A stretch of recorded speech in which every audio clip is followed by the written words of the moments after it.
Now, before we leave the moon, maybe for the last time this decade, I feel, and Ed feels, we should salute the man upstairs. Our man upstairs is Bo Cunningham. Like 6 other Apollo Command Module pilots before him, he came to the moon, but has not walked upon it. And yet, of all 3 men on a mission, he is the one whose functions are mandatory so that we may return to our families. When our spacecraft splashes down in the cool waters of the Pacific, it is Bo who will have flown us home. Every man has his moment. For this lucky man, it is the view I now see as I look out the lunar module window. But few, if any, will know what moment our man upstairs, Bo, carries home with him. Oh, I've always loved the outdoors. Just prefer to live in this kind of setting, this kind of area, like being on the river, like being in the mountains, like being in the hills, like being self-sufficient. I had a teacher in the 8th grade, and he had seen a design, I don't know if it was in popular mechanics or popular science, and what it was is it was a Regala wing, delta-winged hang glider that you could build out of bamboo and polyurethane visqueen. And he had us build this thing. And we took this out to the local park where there was a hill. And we built this thing out of black magic, which is like an adhesive. We built a Regala wing, basically what we call the hang glider right now. And grabbed football helmets from the team, and we flew that thing. Every one of us flew that thing. And so you asked me before, the first time I had flown, that would probably be it. Is this high school science teacher who was kind of a nut. Wouldn't be allowed today. Never happened today. But we got up in the air. We got 20, 30 feet up in the air and flew that thing. And we'd wrap rags and T-shirts and stuff around it where we could literally hang from our armpits off this thing. And I think I've pretty much wanted to fly ever since then.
I obviously wasn't part of the original 7, but I was in the class behind them.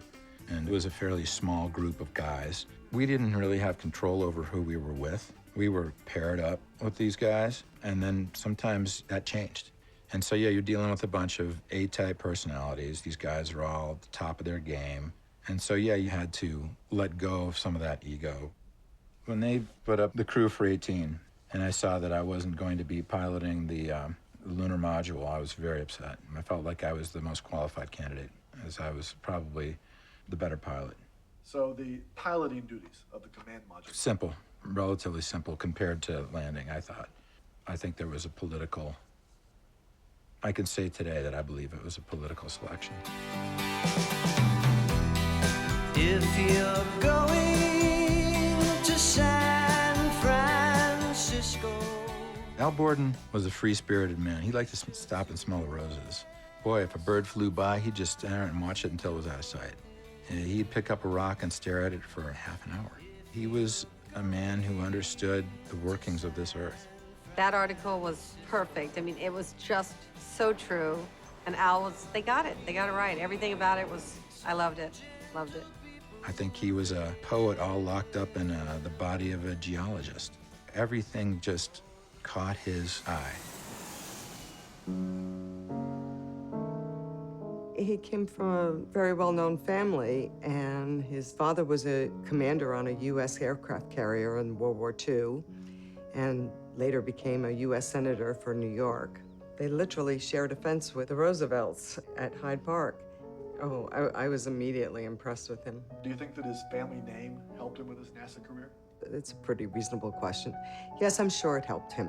It would be naive to think that it didn't help get him in, but it didn't keep him in.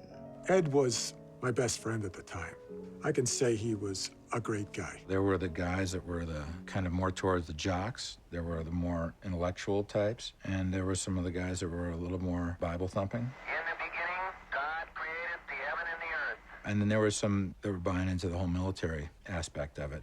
And what I mean, I always just felt like I was just a pilot. And I think there was a few of us that just saw ourselves as being flyers. And this was the ultimate ride.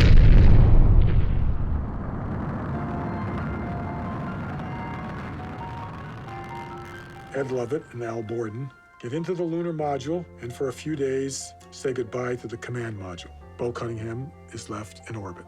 He has to face up that he was the designated driver. He sits there while the other guys have fun at the party. We can groove all right, but it gets a little stranger in the starlight. When you're feeling the trip, just loosen your grip and trust the big man in the moonlight and get a little stranger in the starlight. Out of sight on the other side of midnight. Stranger in the starlight. Feeling alright. You feel it and you feel it. Get stranger in the starlight. Out of sight on the other side of midnight. Stranger in the starlight. You feel it getting stranger. Starlight. Stranger in the moonlight. Star bright. Oh, stranger starlight. Oh, on the other side of starlight.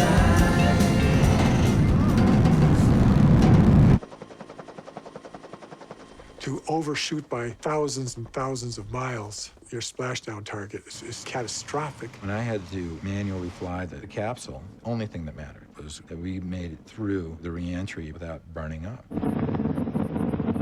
I was watching with my dad on TV. Apollo 18, ready for your copy.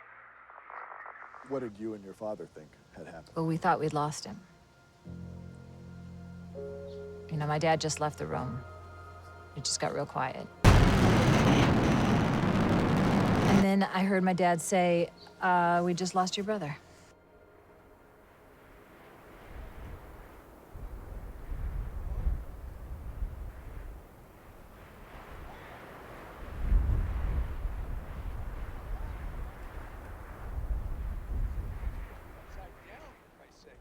We'd never made it. We never even gotten out of the damn capsule, but here we are, and we'll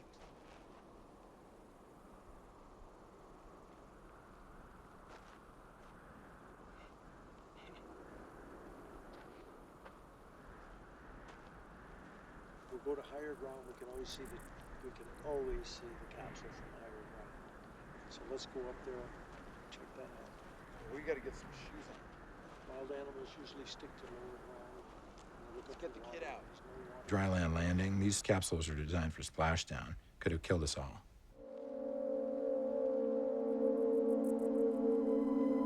It was hot and dry. We just tried to find a place that had natural shade. We wanted to scout the area, figure out where the best place to camp was, see if there was any water. Why didn't you guys just start hiking up? Because we had no idea which direction to go in. And we figured that the odds were that they had tracked us to that point, and it made absolutely no sense to move from there. It was just a matter of time of getting men and equipment out there. Yes, Kay. I didn't think we'd be there more than 24 hours. How about the transmitter ad? I want to see if I can get the speaker out of here. Let's open these up outside.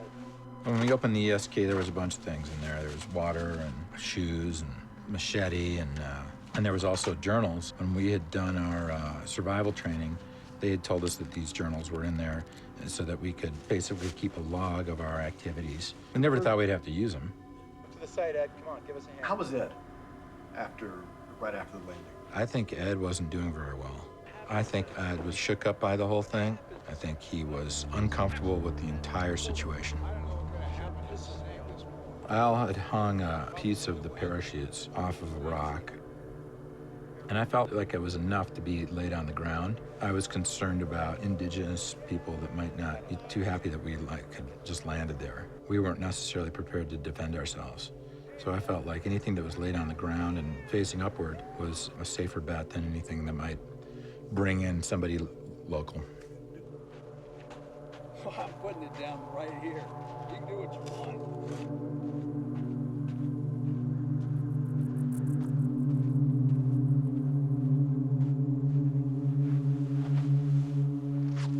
Yeah. Wait.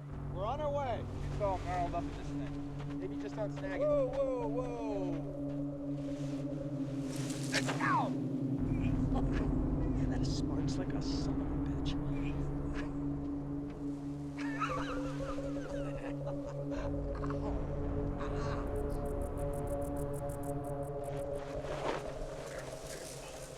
You didn't recognize this plant as being potentially hazardous, No. even though you walked right by it? No, it wasn't something that was familiar to me. It didn't look like it didn't really just differentiate it from anything else. I was just trying to, take a straight line towards our campsite. Rocks up. Angels. Oh my God. Now, I got this up But here. you felt it was a serious situation. Absolutely. Why don't you go down, set up the pole?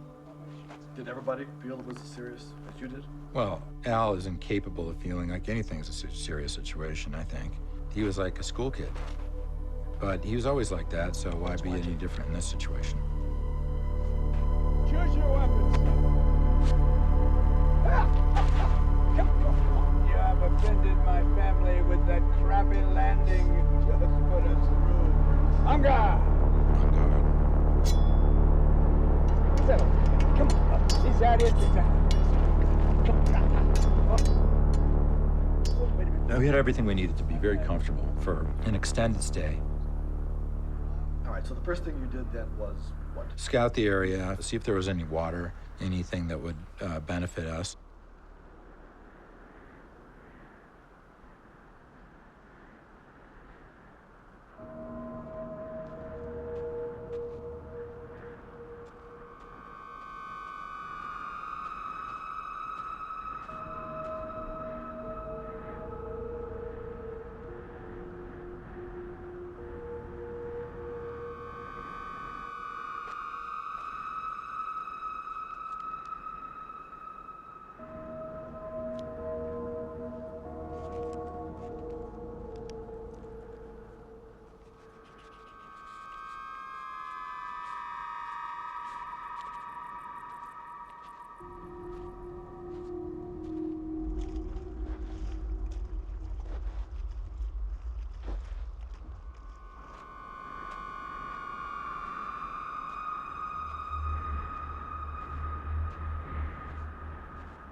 rim of that crater, I swear to you, it was blue.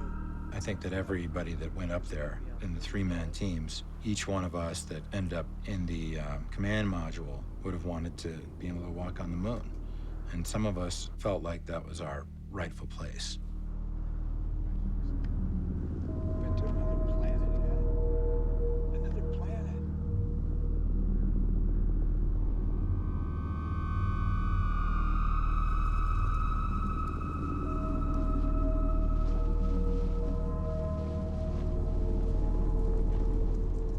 From what I remember, that was the best night of sleep I'd had in weeks. Finally back down on the ground. I never slept well in space.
I believe that Ed was concussed, badly concussed, on impact.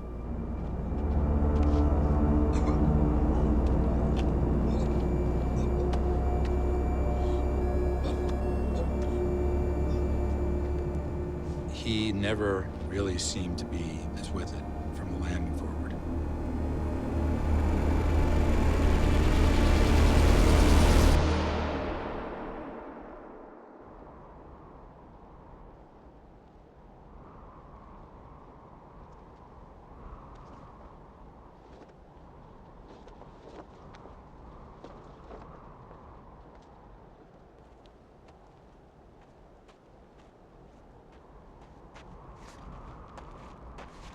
They were clearly affected by something, and I wasn't.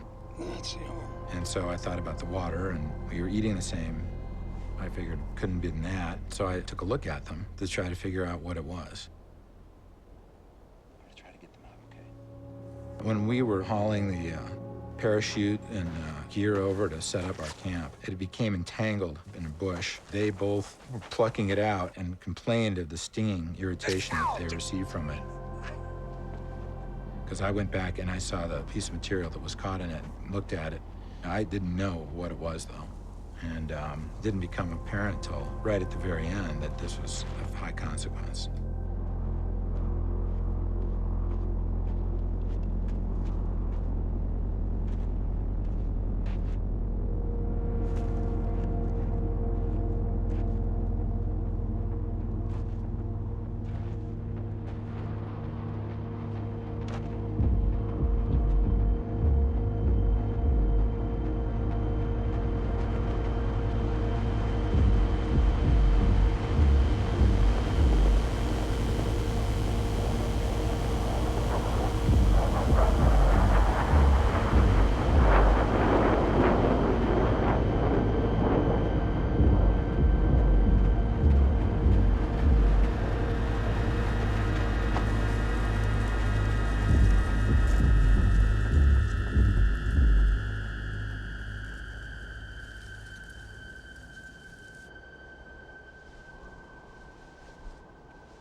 If there's one thing that I could change, I would have to say that Al and Ed would have made it home.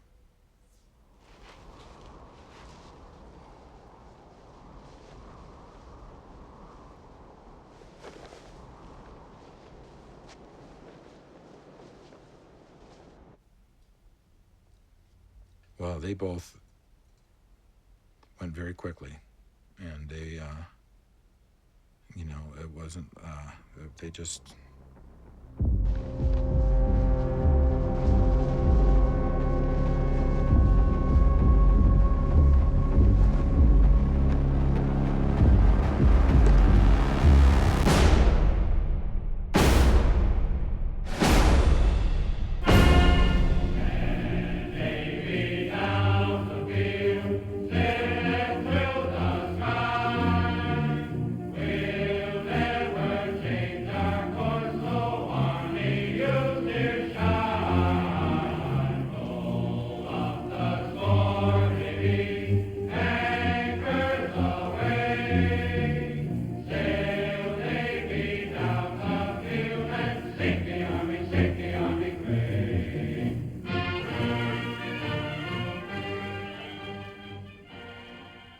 Now, at one time, you were the Honorable Peter Polarin. That's correct. The good people of Massachusetts honored me by voting me into the House of Representatives. And when was that? 1972. And how long did you serve? Well, a number of years. But how many terms? Well, it was just one term. I got a little boat and take my clients out on that, or my name's still on the door, so I'm a lousy retiree. You can ask my wife. She'll tell you that. So did you and Bo ever go out on the boat? Well, he was a good drinker.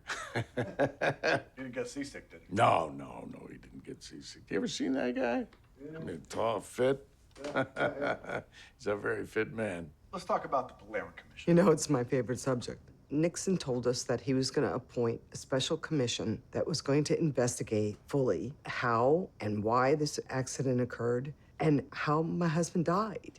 We were told that something had gone wrong and that we'd be working with NASA scientists to try to determine what that was. So you seemed pretty young for the job. I was young. I wasn't even in the SAC program at that point. And I think they gave me the assignment because I was so young and they thought I could be pushed around. Well, I think my work on the science committee caught the attention of the president's staff. And then when this Apollo 18 business came up, they honored me with the chairmanship. Any moment of doubt? No. As I say, you're sitting on the chairman's spot, and you acknowledge this person and that person and let them do their thing. Anything he would touch. If you ask why didn't they do something, it's an unanswerable question. The guy was an idiot. Did Earl Warren have to assassinate somebody to chair the Warren Commission? The Polarin Commission was pure political kabuki. It was laid out clearly in the Box and Beatty book. And that book is a work of fiction. It's written by two guys who specialize in writing conspiracy theory books. They wrote one on Kennedy. It's absurd. Absurd. To even ask me a question in relation to that book, I mean, if you've read it, you know it's a bunch of bullshit in that book. If it hadn't been in that kind of a publication, yes. And that breaks my heart. Nobody's ever refuted their facts. Facts? If you want facts, read the book that I co-authored. That's where the facts are. If you want facts, take a look at the commission report. When we found out who was put as the head of the commission, we knew. Some of the issues were just brutal. Orbital mechanics, calculus, trigonometry. Mike Russo was looking for something that wasn't there. Well, let me help you out here. Mike Russo, he was working day and night, and he was staying in constant communication with us. He was truly working to find the truth. Give me an example. What kinds of things was Russo asking about? He was asking about my relationship with my brother when we were growing up. If he ever flew off the handle, if he ever did anything unusual, something outrageous like my brother tortured kittens. And then you had Pete Pellerin, who was also running an investigation, but his investigation was going, I don't know where, nowhere. Did the administration give you any guidelines for the commission's work? Get it done and don't keep the country waiting. It seemed like all he did was want to talk to Bo. Did you personally conduct the interview? Yes, I did. I had the first interview with him. And did you ask him what happened in China? No. Why not? Well, that's not what I wanted my relationship with Bo to be. We had other people on the committee to ask about all that jazz. I wanted to know what it was like flying out there in space, I can tell you that. I mean, floating out there with all your friends, I mean, that would be a dream, wouldn't it? I knew Pete Polarin. To be polite, he's a dumb fuck. What was the most outrageous thing that the FBI was saying? Pretty much everything they said. The concept that Bo could affect the re-entry and on purpose put them down in China, there's one. There was all kinds of speculation around what occurred to put us in at an incorrect attitude for re-entry.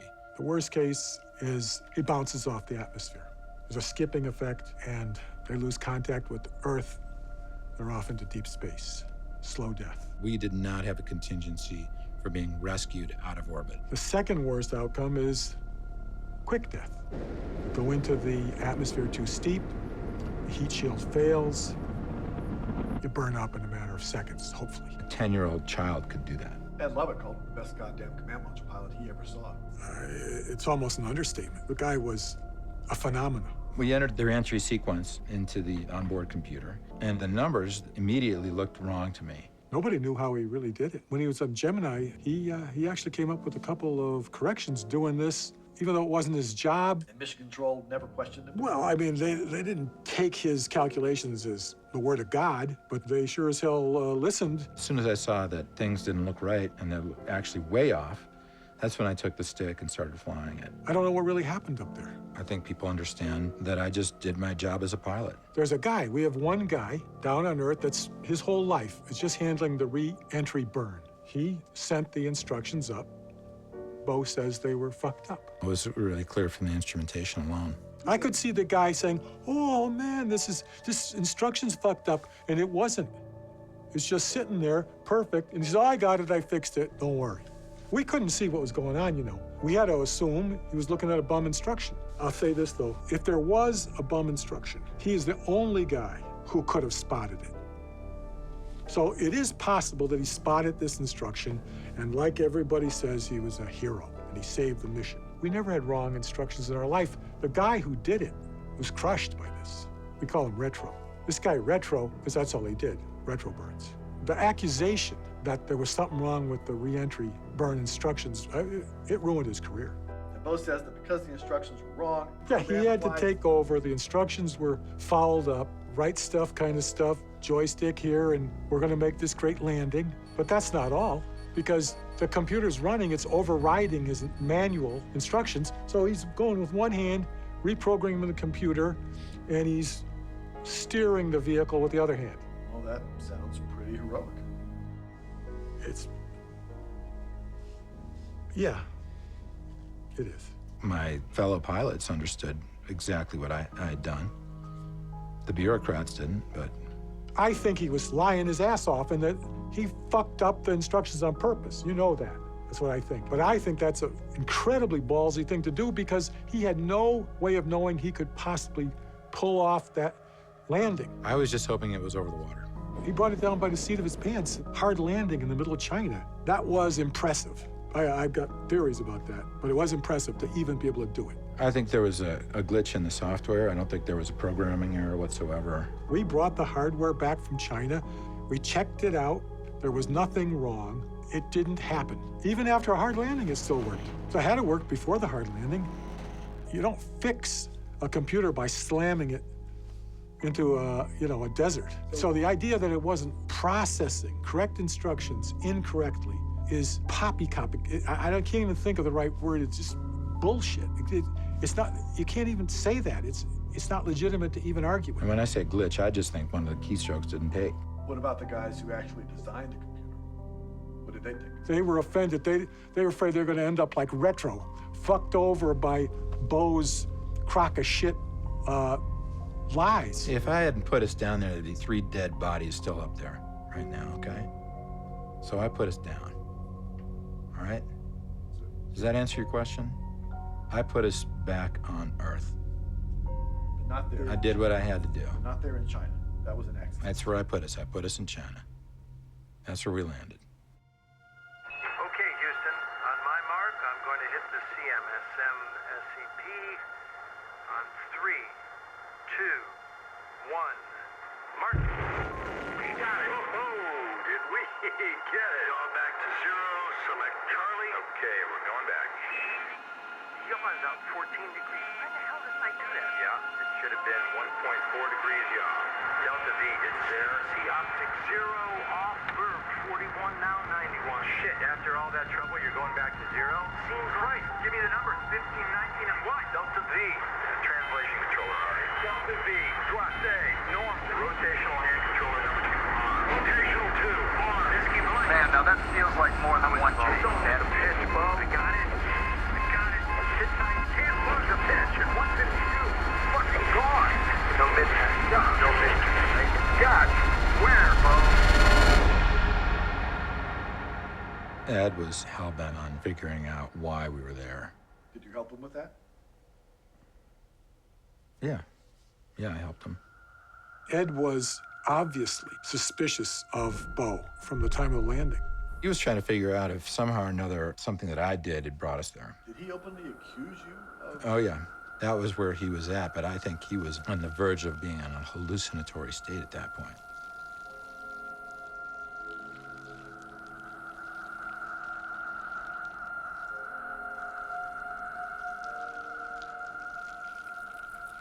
Even when he was hallucinating, there was something to what he was hallucinating. Laying there in China, he figured it all out. I mean, you get it? He knew. I think Ed was kind of slipping away.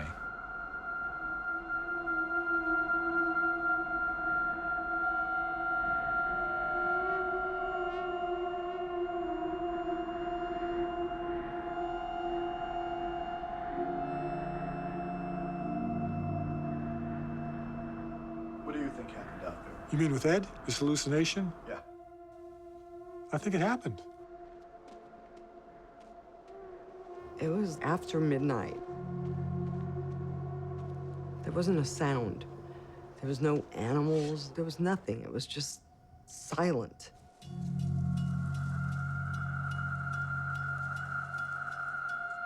Anybody with a clear mind that would read Ed's journal would know that Ed had figured it out. And Pallerin read the journal, and he totally dismissed everything that Ed wrote because he was going on Beau's word of Ed's mind being compromised. I think he was afraid of Ed.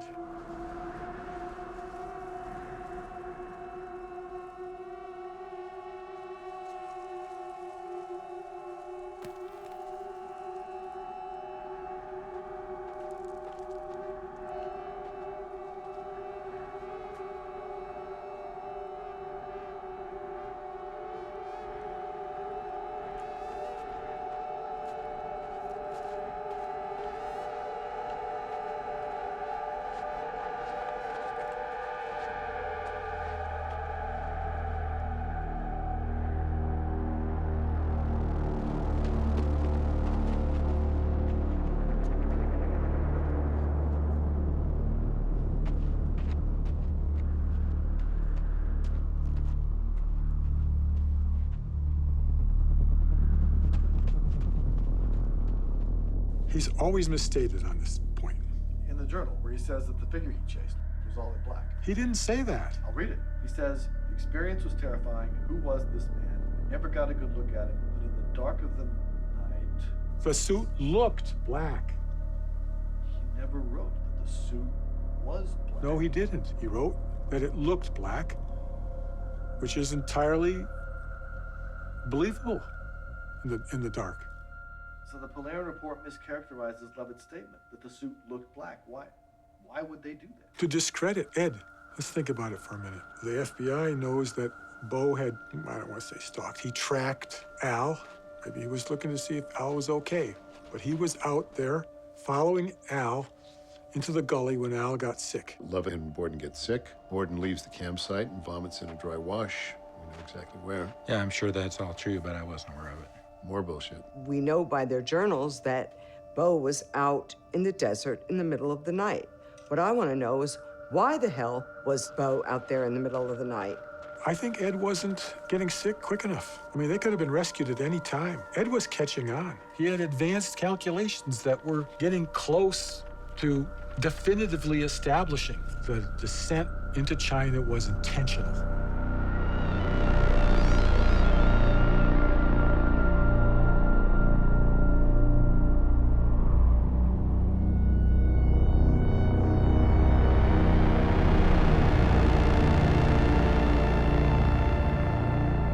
Beau had really looked at those notes, he would have destroyed them. The investigation showed 2 sets of footprints leading to the ravine where Al got sick. One of them splitting off and then stopping against the cliff face. Are you saying that those were not your footprints? I have no idea whose footprints those are. We were all over the place. We all had the same kind of shoes on. We were, all over that area, so. Footprints, shoe size, forensic mapping of everywhere they went.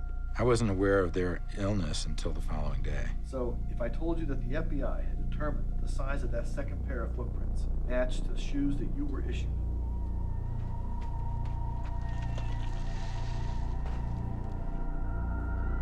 So what?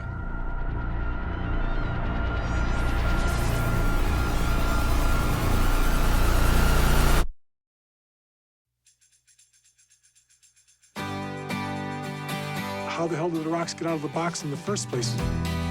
If you're going to San Francisco,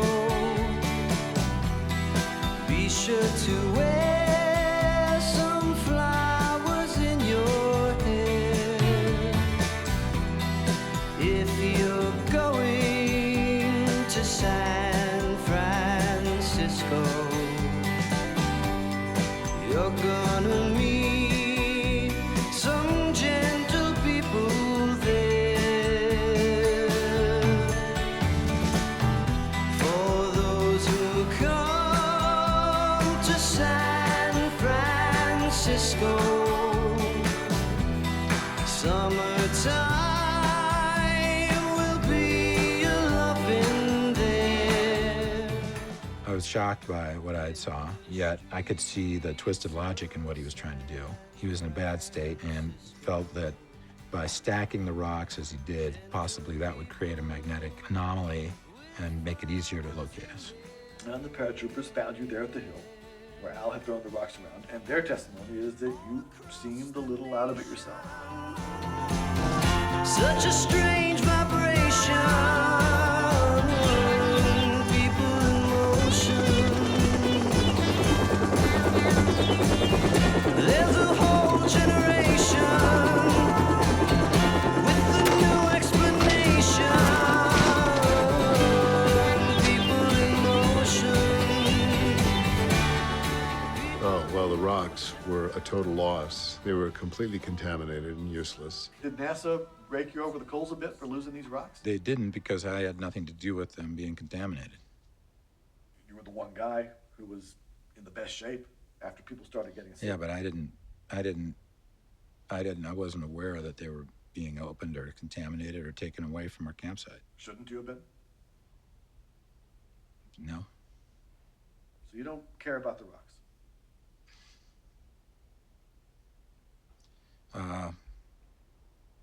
No. To be honest, no, not really. One box was compromised. Who gives a shit? It's ridiculous. We lost the fucking moon rocks. Who cares? Difference does it make? We had plenty of moon rocks. Who gives a shit about these rocks? I gotta tell you, if I hear about these fucking moon rocks one more time, that's it. I mean, how many missions worth of rocks do we have? None of them have tested out much different than any other one. So he opened the box of rocks. Who cares? Still test them. They're compromised. So what? They've been in the Earth atmosphere. So what? They hit some dirt in the Earth. It was a clusterfuck. Everyone had been sitting in Mocher for 36 hours straight. It took about 36 hours to find the site. There was a lot of pessimism by that time. So when that report came in, the sense of relief was overwhelming. Did people think it was time to break out the cigars? They did, but I didn't. Why not? They said they only saw one astronaut.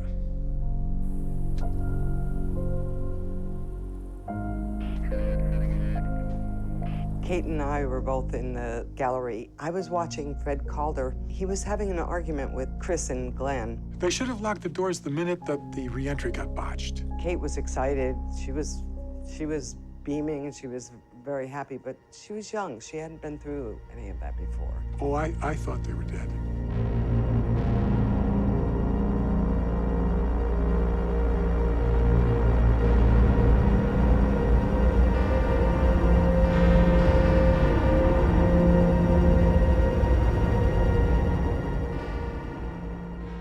How did your family respond to all the attention from the press? There wasn't any press.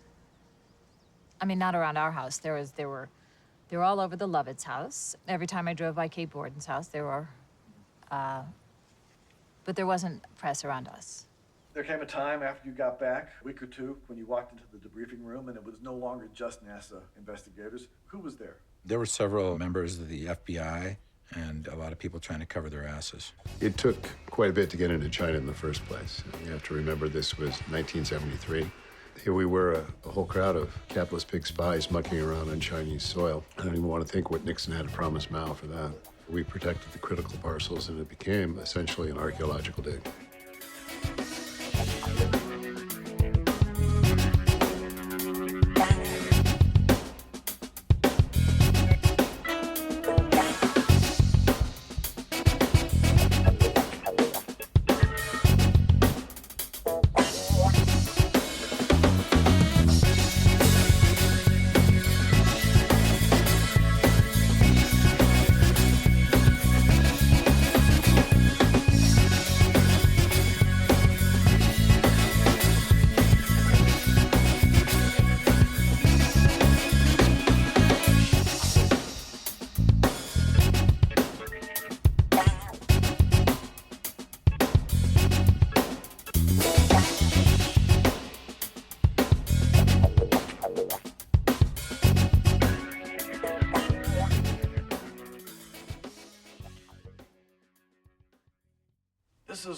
at the campsite that shows where some of the trash was thrown. Can you tell me what might strike you as being wrong or odd about that picture? This isn't the original picture. This has been cropped. What are you giving me?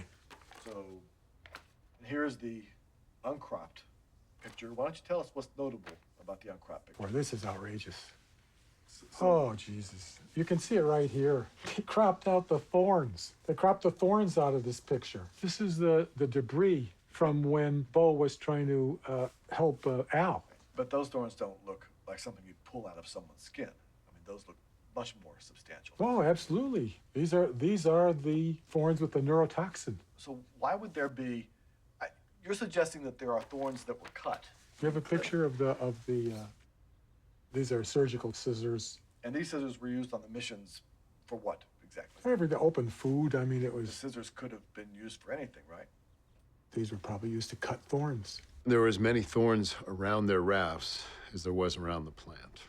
Doesn't that actually support the idea that Cunningham removed thorns from Love and Borden? Yeah, that, or he brought more thorns back from the plant to stick them again.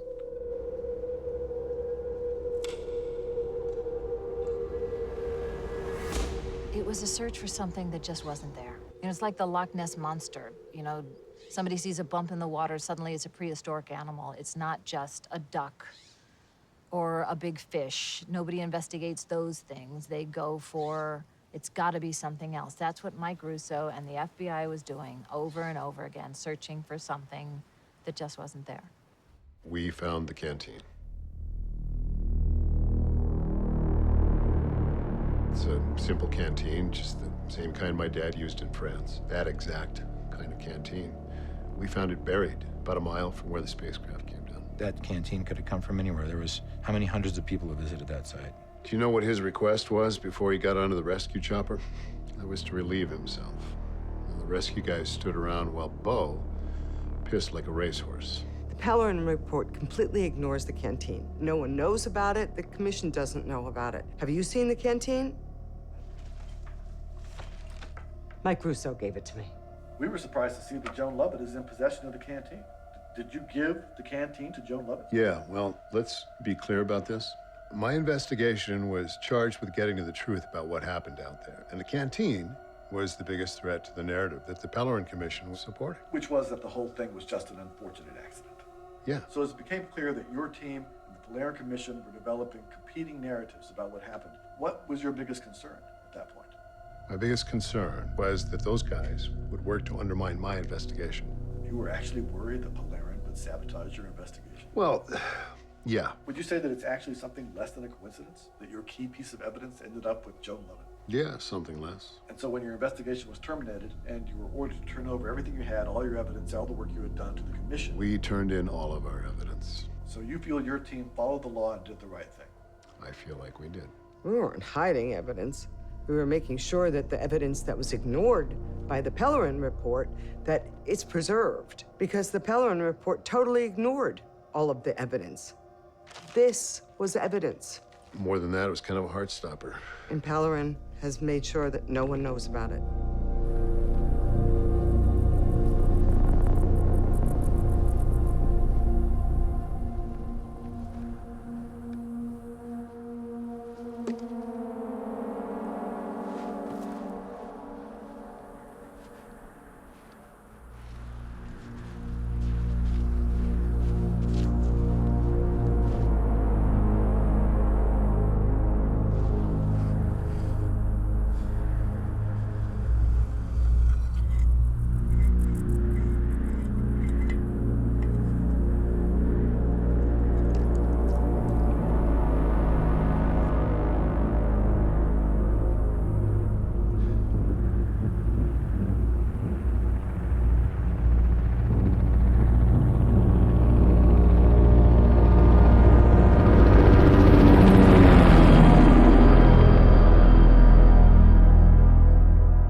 After they picked the crew for 18, that was about 3 months before the flight. They gave them a couple weeks off. In any event, no one saw them during that whole 2-week period. We can't find anyone who says they saw you during that period. So? Where did you go? I came up here and went backpacking. Actually, it was the first time I took a look at the piece of land I'm living on right now. Who Who did you pack with? By myself. But nobody saw him in Colorado.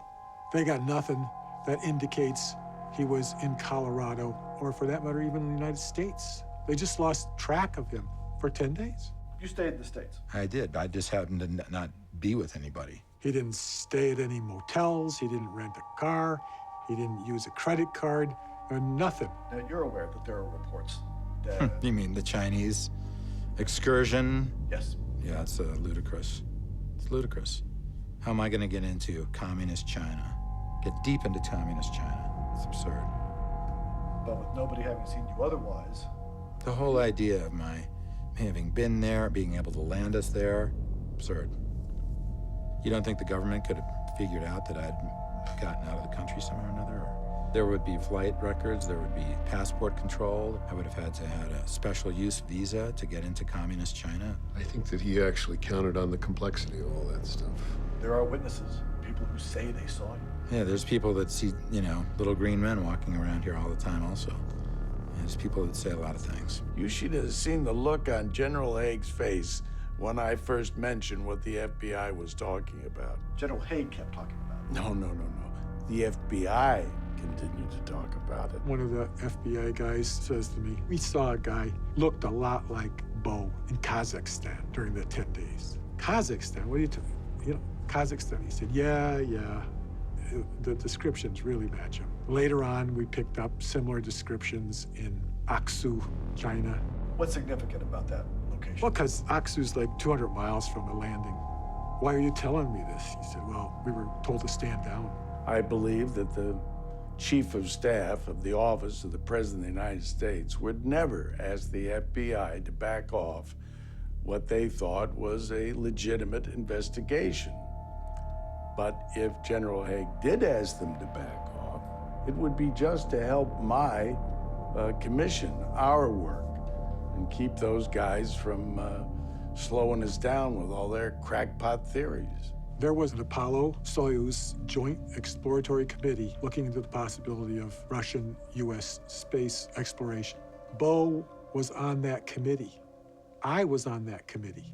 We were cheek and jowl with the Russians. I think there were 5 meetings. A couple of them were in Moscow. I think the fucking Ruskies got him over there. Do you think that because nobody stamped Bo's passport, he couldn't just stroll across the Chinese border? How else can you get from the United States to Kazakhstan to desert in China? Okay, you say I'm presupposing my conclusion. Oh, yeah, I am. We have Cubans that actually met with him on a beach in Guanabo, not 10 miles from Havana. We have eyewitnesses that saw him getting into a car with Soviet agents. Imagine getting an astronaut to tell you how life really was, what our protocols were. We have flights without flight plans from Cuba to Moscow to Almaty. And we have evidence that he just strolled across the Kazakh border into China like a damn Boy Scout. I think the Russians got him out of the country because that's what he wanted. He got over where he knew he was going to land. He scoped it out. I think he was looking for maybe some plant, like neurotoxins in it, and that he was planning from day one to do what he did. It all fits. You just have to think like Bo. Even the canteen. I mean, he's out there on his recon, and he's thinking, I'm the greatest pilot that ever lived. I could put a dime on the ground and land that spacecraft right on it. And then he thinks, if this thing comes together, I might need a little extra water. So he buries a canteen. Because you never know, you might need a little backup, right? Whenever I verbalize it, it sounds bad to me. When I think it, it sounds good. So just to be clear, you saw no evidence that during his leave, Bo Cunningham traveled to Cuba? No. And no one presented to you evidence that he met with agents of foreign governments? No. You never saw any evidence that Bo was observed in Almaty or Aksu, China? I don't even know where those places are. Mike was working diligently trying to put the pieces together, and Pallerin didn't want to see any of it.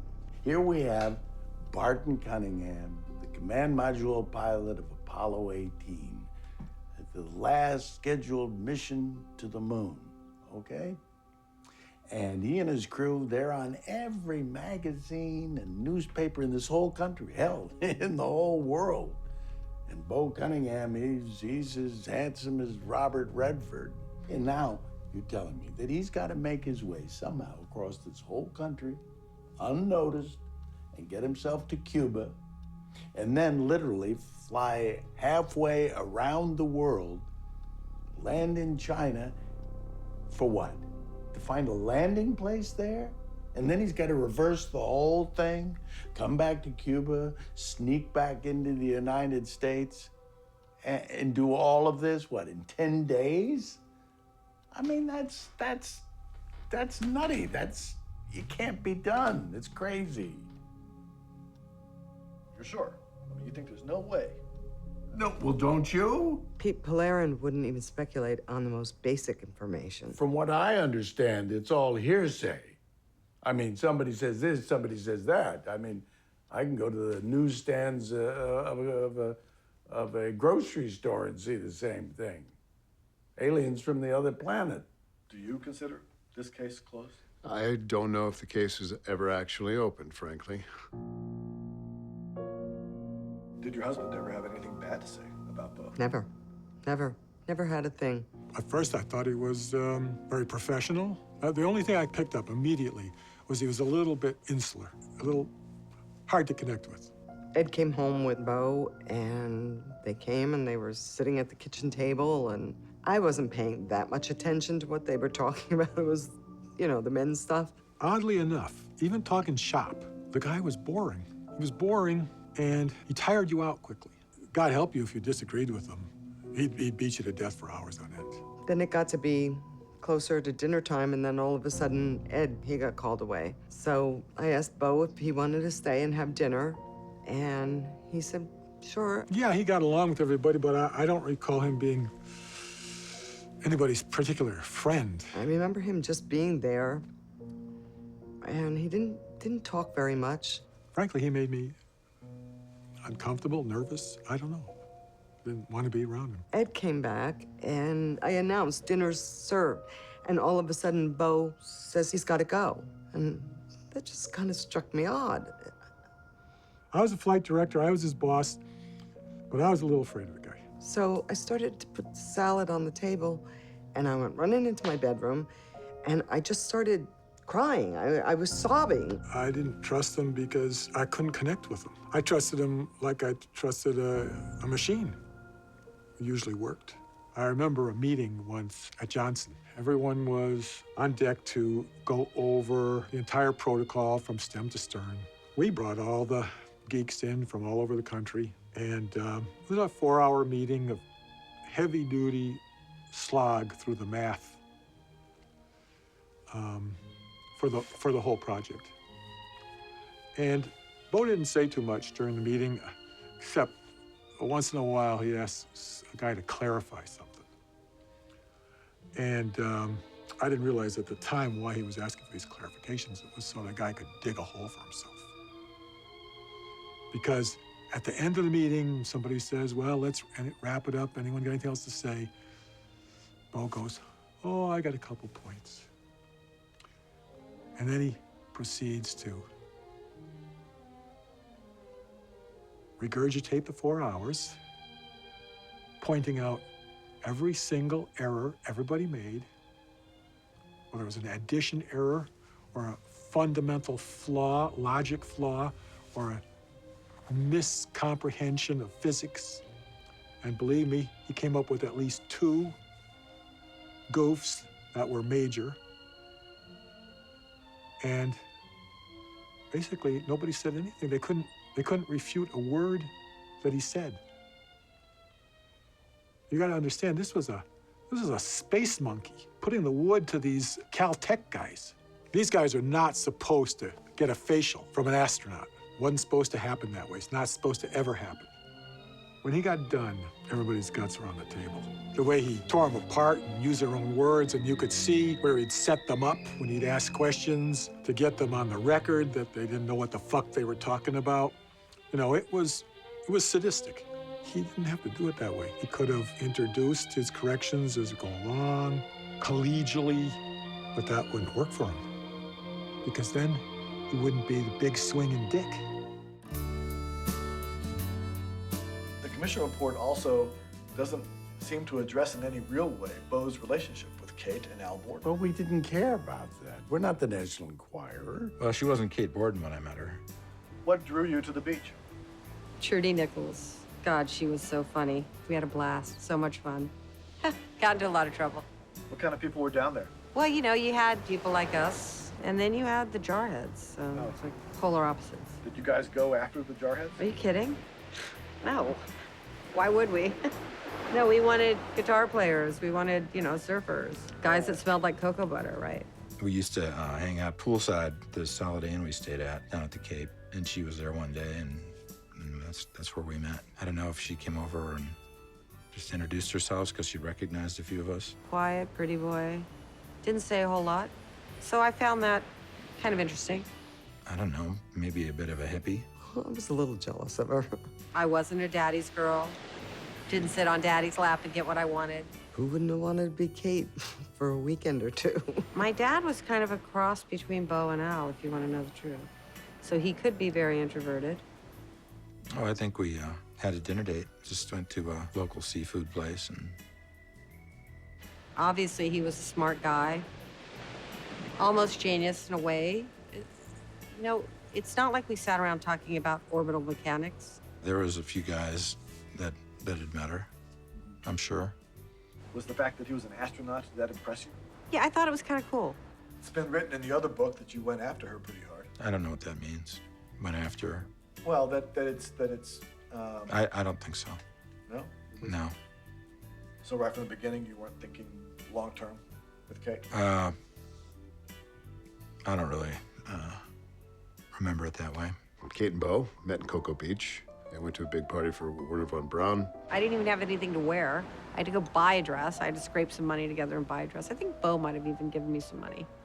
He didn't want to be embarrassed. She was, for lack of a better word, part of the counterculture. I walked into the room, and I remember I started laughing. And what did Bo think about that? He didn't like that. Well, Al was, I kind of remember he'd had a few cocktails.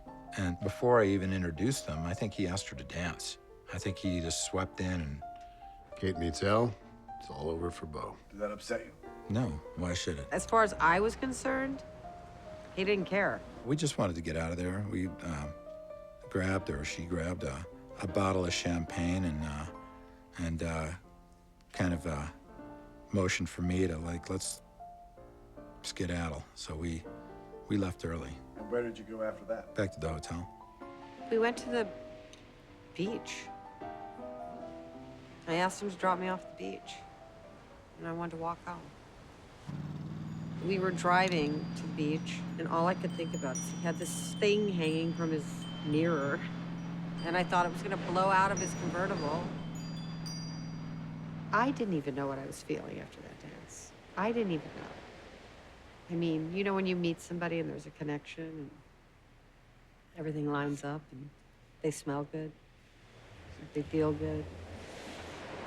So no, I wanted to see him. I mean, all I could think about was Al. So between the wind chime and Al, I was pretty fucked. We're anxious to get back to her place and have some time to ourselves. No. Never happened? No, never happened.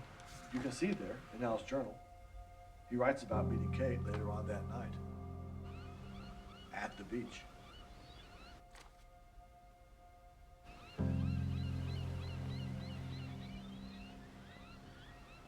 No, this is a fantasy. So you're asking me questions about things that happened more than 25 years ago. It's kind of difficult to remember the lies, much less the truth about it. I mean, I know he must have been a little upset. I think he was thinking we were gonna have a big night. I think Bo was in a bunker of his own making, and we can't even understand it. When did you find out that she and Al had actually begun to date? He was more of an anomaly, you know, it was out of my, you know, something I would have never normally done. That's all. We were running a sim, or we were somewhere, and he told me. And at that point, we had not spoken for a while, and I wasn't really fazed by it. Bo says he didn't care because it was all over for him anyway. Well, he lied. He cared a lot. So at that point, your relationship with Al... Our relationship was fine. We had gotten through that way before the launch took place. We were so under the microscope, they would have never let us on board that ship if they felt that there was a hint of any ill feelings between any of the crew members. Are you asking me to believe that a man like Bo Cunningham would kill over a woman like Kate Borden? Took me a long time to get my head around the fact that he mucked up a multi-billion-dollar program and killed 2 people because some broad dumped him. I'll never believe it.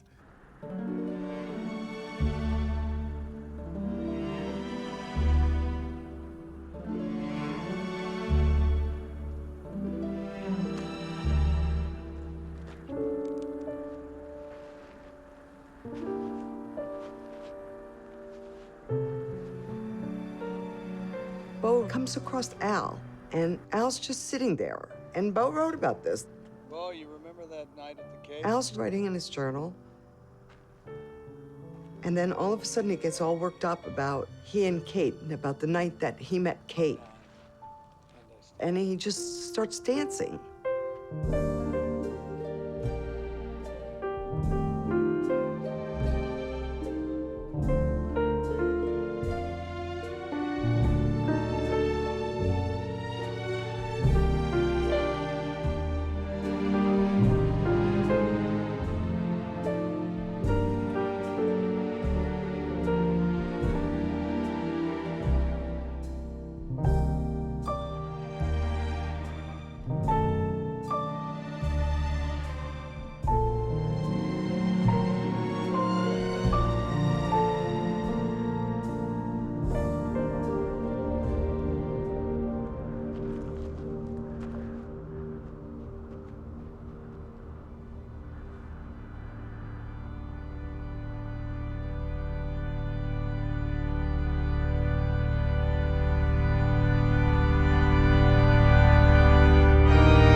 Al's signal parachute was found at the base of the cliff.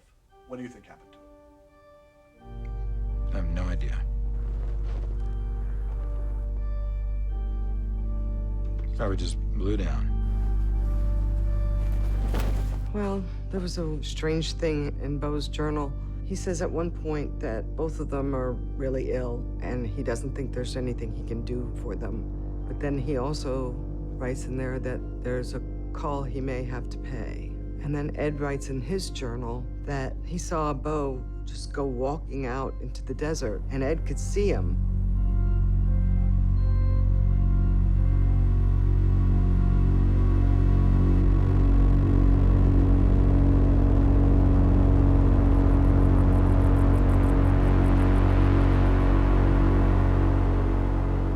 But he was just sitting there. What do you think Bo was doing? Paying the call.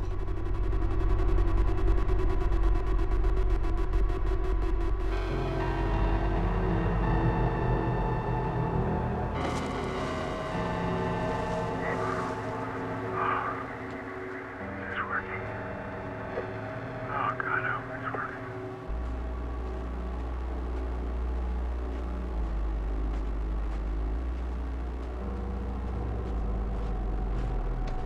Somebody might hear this. There's so much going on out there. There's drag trails and footsteps. It looks as if Ed and Al tried to get back to the capsule at some point. We know Al got back and made a recording. There was some battery power left. What do we think all this means? You have to understand it was falling apart out there. Golden boy, Martin. What do you have to say, golden boy? Why is that on? Why'd that power out? No Bo can feel nothing. Oh, I like the way the stars look in the open hat. I don't understand why that's powered up. Listen, I have to tell you something about Ed. Ed has some thoughts about the landing. There's somebody out there. I'll be quiet, and you might hear. Gonna fight him. Gonna go out and fight him. When Al died, he seemed at peace. That's the only way I can really characterize it. It might sound strange to say that, but he seemed that in a very peaceful place. And I think I can test this. And if it works, tell Ed. You can't tell Ed. Ed's gone now. Not much power. Testlers. There may not be enough juice for both the disk key and the recorder. Fine, honey. It's okay. Ed. Test it now.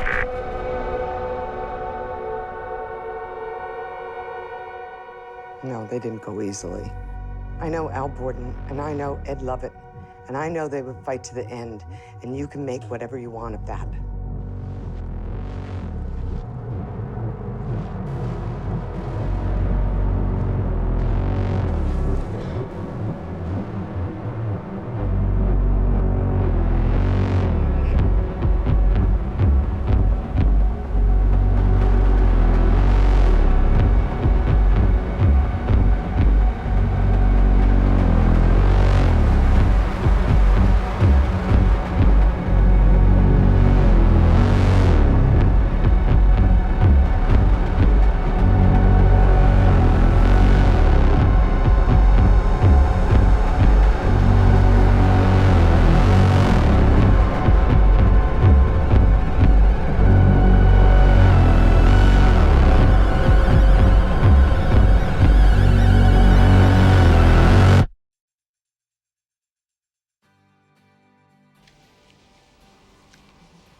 Ed and Beau's journals were found in Beau's raft.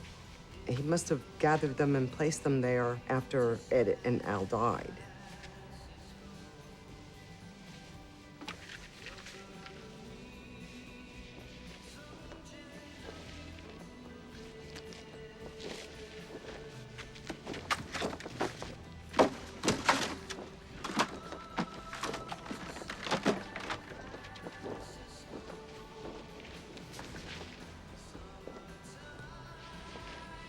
Beau couldn't find Al's journal, so he went looking for it, and he found it. He found it up on the hill. And he started reading it.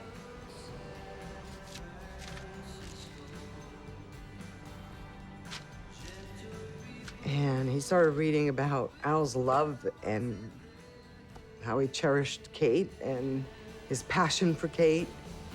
And it absolutely tore Beau apart and just tormented him. Such a strange vibration, people in motion. There's a whole generation with a new explanation. People in motion. People in motion. For those who come to San Francisco, be sure to wear flowers in your hair. If you come to San Francisco.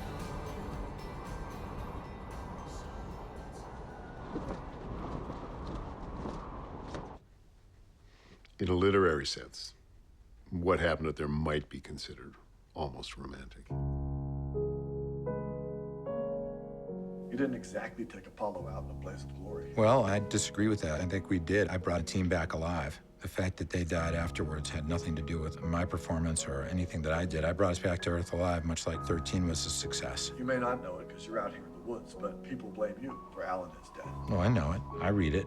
I've been hearing it since day one. So my brother goes and he deals with the situation. He corrects a mistake, and he gets called a criminal. You could say that it was my fault that we landed where we landed, but you could also say it was my fault that we landed at all. Did Beau ever say that he was disappointed because he didn't get to walk on the moon? I never asked him. And of course, you weren't asked to be in the shuttle program. Nor would I want to be. Why would I want to fly a school bus? What do you think you've missed out on? I don't feel like I've missed out on much at all. He came home from school and he just went straight to his room, slammed the door, and unlike him, that was really unlike him. He was usually kind of the warmth in our family. When I went to school, I kind of asked around and found out that the hang glider had broken before he actually got a turn to fly it. I think from then on in, Bo knew he wanted to be in the air. He always wanted to make sure he got his turn. You never got married? That's true. I've never been married. So maybe that experience, and the experience of being a father. He was a record breaker. He was a genius. He is a genius. What has your life been like since the landing? I've had a good life since then. Ever feel guilty that you... Because I didn't die, because I didn't get sick, because I... Guilty? From the people we've talked to, most of them don't seem to think that you've expressed true remorse over what happened. Well, I don't think anybody really knows how I felt. Bo was acting like everything was normal. There was no cloud over him. He didn't seem to be concerned or broken up about Al and Ed. His ability to push reality out of where he was and project this sense of normalcy, it was incredibly offensive to me. And I realized that this guy had the will to want everything to be perfect for him. Did you want Al Borden to die? Did you... What's the question?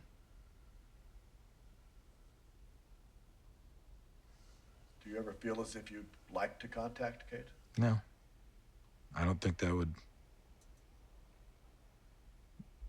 benefit anybody at this point. Well, most of us thought it was about the girl. I mean, look at the big picture.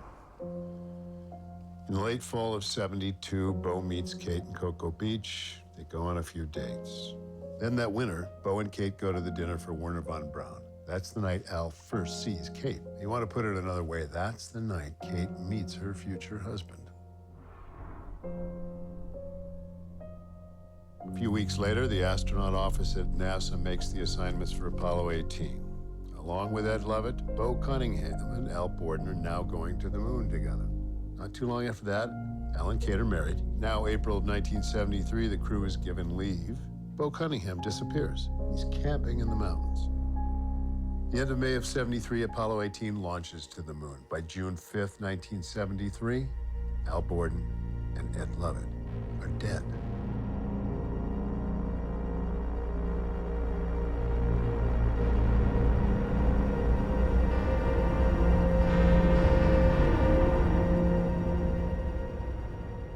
This has nothing to do with Kate. After the mission, did Bo ever try to visit you at home? Oh, yeah, he tried. You didn't see him? Nope. Well, let me ask you this then. Do you think the outcome of the mission would have been different had you never met Kate Borden? I don't know. Apollo was over. Shuttle was on its way. Budgets were being made, contractors were desperate, and there was Watergate that summer. Haig had a lot to consider. On one hand, he had the disintegration of the presidency, and on the other, the possible disintegration of NASA. And if you don't think a thing like Apollo 18 could sink NASA, then you don't know much about the politics of NASA budgeting. So General Haig was looking at those two things, especially the disintegration of NASA, which would have meant the destruction of thousands of jobs, a huge loss of economic activity, and probably the end of the U.S. exploring the cosmos. And Haig understood that he couldn't save one, but he might be able to save the other, because I think I know what he was thinking. He was thinking, what would you rather have? Would you rather have a space program, but with Bo Cunningham a free man? Or would you rather have Bo Cunningham behind bars, but there be no more NASA? Our report went to the Pellerin Commission and basically dropped down a hole. I don't think that is a fair statement.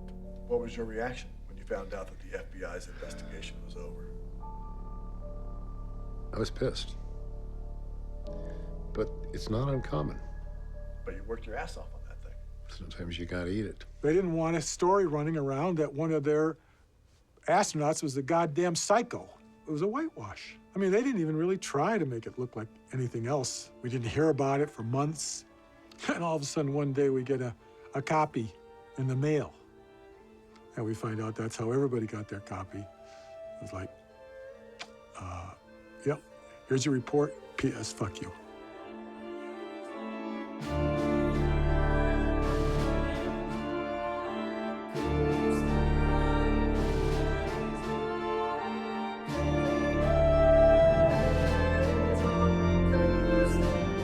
Look, if you read the Polarin Commission, he's a hero. Can I remind you of something? Just in case there's a junior agent out there who might see this. There is no statute of limitations on murder. I think I'm just as proud of him today as I was then. I see you still wear the Apollo 18 mission pin. Why? It's because it was my husband's mission, and because I don't want anyone to ever forget Bo Cunningham's name. And are you waiting for the system to take care of this? I don't have a lot of confidence in the justice system of this country. Not the way this country does it. Have you heard Pete Pellerin's little speech on patriotism? Be ready. Do you know what keeps our great country going? Most would say the Constitution. Yeah, and they'd be wrong. It's not the Constitution that keeps us going. It's the belief in the Constitution. I mean, most people don't know a damn thing that's in it. And the people who complain the most about it, well, they've got it all wrong, but it doesn't matter. It doesn't matter whether you know it or understand it. All that matters is that you believe in it. That's a patriot, my friend. I like the rhythm of life here. I do fish, but I don't kill the fish. I don't kill. It's just against my belief system. And I feel like that it's unnecessary. Have you always felt that way? No. I haven't always felt that way, but I do now.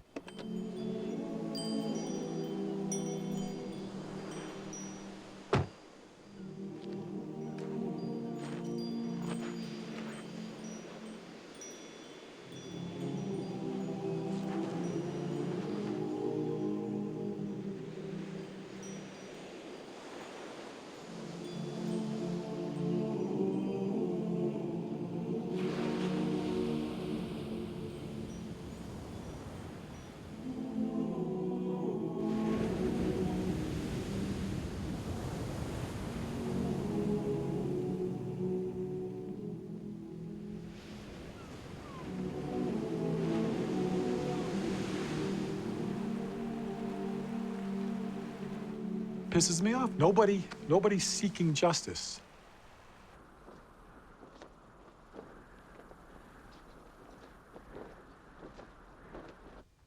Just a couple of astronauts, no big fucking whoop. Couple of fucking astronauts dead for nothing. That's it.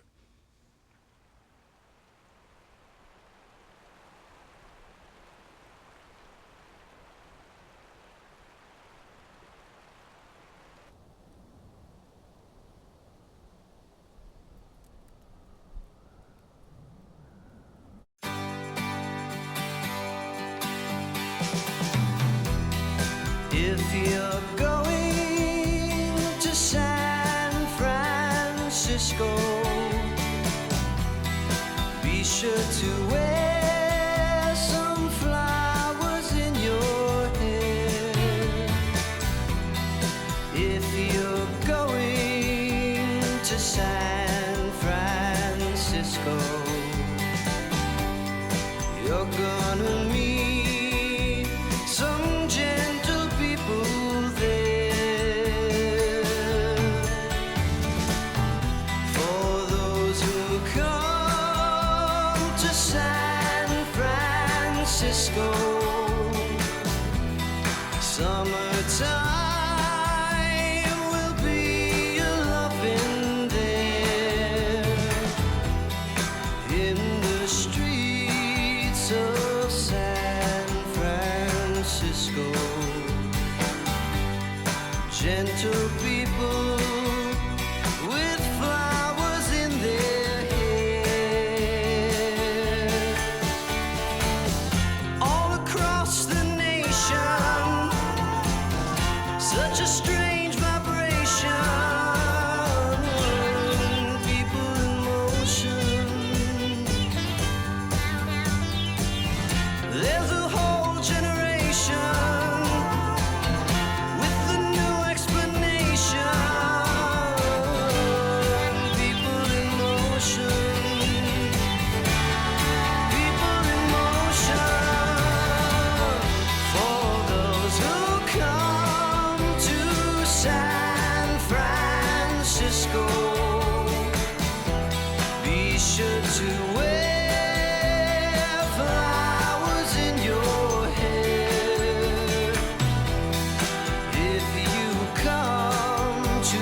side.